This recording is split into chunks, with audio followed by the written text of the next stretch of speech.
Aujourd'hui, je me propose de vous retrouver pour réaliser un petit tuto pour ranger les feutres à alcool. Je ne sais pas si vous êtes comme moi, on en a beaucoup, on en a partout, et du coup on ne trouve jamais celui qu'on veut au moment où on le souhaite. Donc j'ai une petite idée en voyant les boîtes de café que je garde depuis plusieurs mois maintenant, et je ne sais absolument pas pourquoi.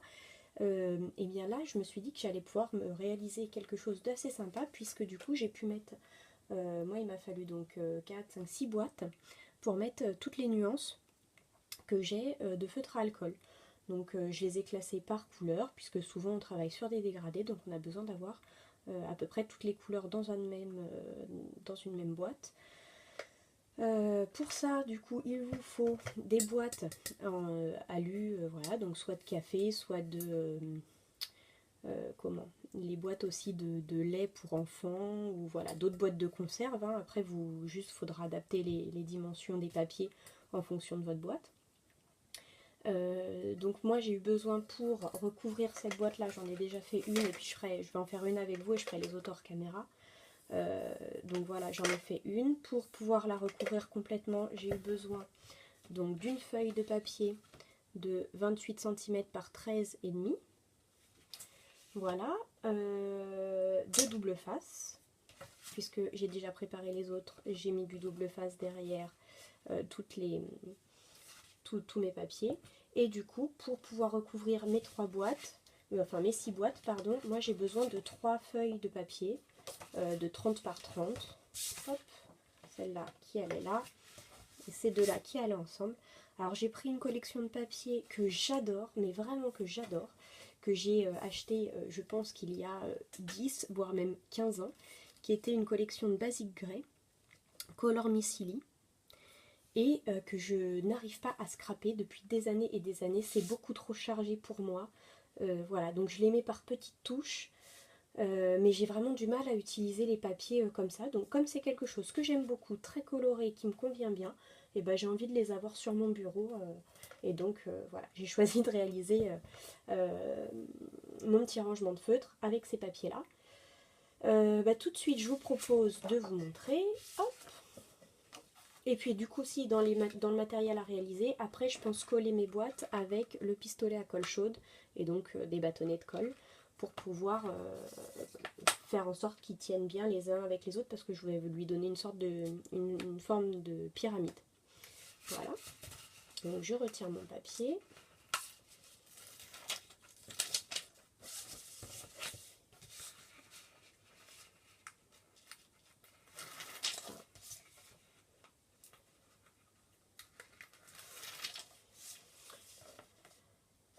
Je regarde s'il y a un sens que je préfère. Hop. Et du coup, je place ma boîte. J'essaye de la placer le plus droit possible, et du coup que ça ne dépasse pas trop en bas.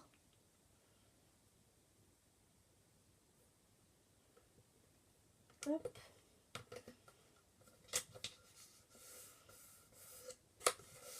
Là, ce qui est important, c'est vraiment de prendre du temps au départ pour coller la boîte bien droite, parce que sinon on va se retrouver avec un décalage à la fin.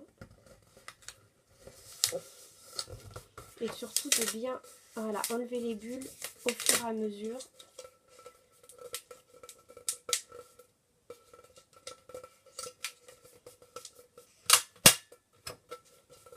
Pour éviter les cafouillages qui seraient, pas jolis. Ce que j'avais oublié de vous préciser, c'est que le scotch double face, je l'ai vraiment mis d'un bout. Hop, je sais pas si vous voyez bien mes doigts. Hop, d'un bout à l'autre de ma page. Voilà, ça fait vraiment toute ma feuille. Parce qu'en fait, si ça n'arrive pas bien sur les côtés, ça risque de se décoller un petit peu. Là, il en manque un tout petit bout, là. J'ai pas été suffisamment au bord, et c'est vrai que c'est un peu... Ah bah si, c'est juste mal collé. Mais c'est vrai que c'est un peu compliqué. Il faut vraiment qu'il y en ait jusqu'au bout pour que ça colle très très bien. Il faut qu'il y en ait partout. Et puis en hauteur, vous, si vous n'utilisez pas les mêmes boîtes que moi, vous n'aurez pas les mêmes dimensions que moi de papier à utiliser. Donc prenez vraiment toute la hauteur de votre papier. enfin de votre boîte pour mesurer votre papier. Vous n'enlevez absolument rien, vous prenez juste la même hauteur que votre boîte. Et pour avoir le tour, moi j'ai pris un mètre ruban et j'ai fait le tour avec mon mètre ruban pour pouvoir bien calculer, comme si on calculait le tour, donc avec mon mètre ruban de la boîte, la circonférence, comme si on calculait les mensurations de quelqu'un en lui passant un mètre ruban autour de la taille. Donc voilà. Hop, on va faire une autre.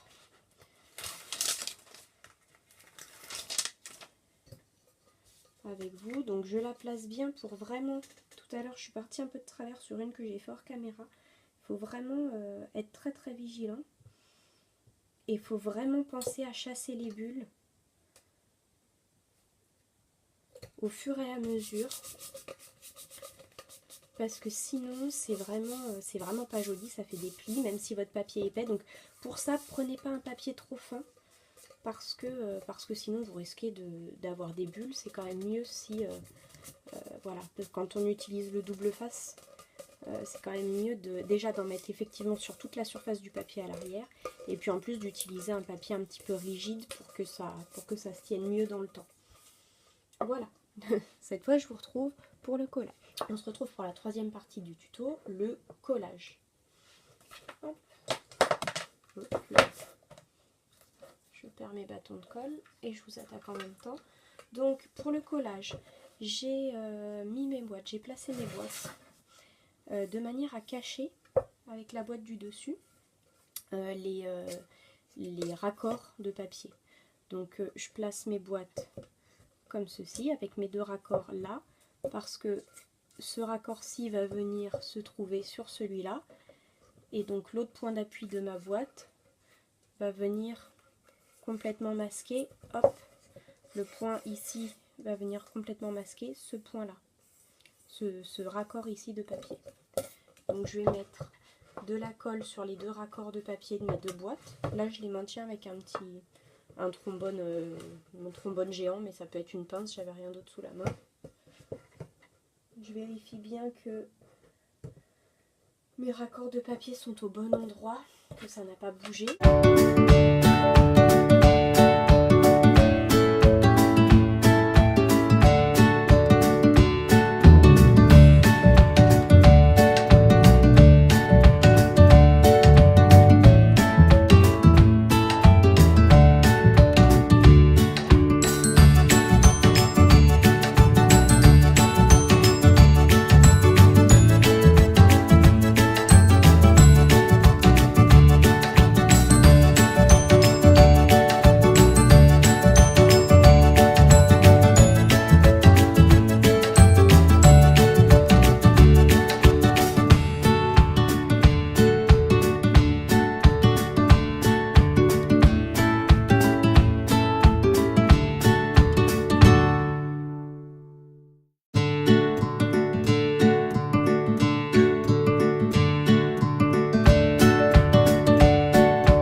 touche à sa fin. Alors je voulais juste vous montrer par cette petite vidéo qu'avec un tout petit peu de matériel et un tout petit peu de temps, on pouvait faire vraiment quelque chose de très sympa et surtout de très pratique. Moi, ça va me permettre d'avoir vraiment tous mes feutres à portée de main sur mon bureau et pour ça, vraiment, ça va me faire gagner du temps. Bah, écoutez, j'espère que vous avez aimé cette vidéo et que vous prendrez plaisir à me retrouver très bientôt dans les prochaines. Je vous fais des gros bisous, à bientôt!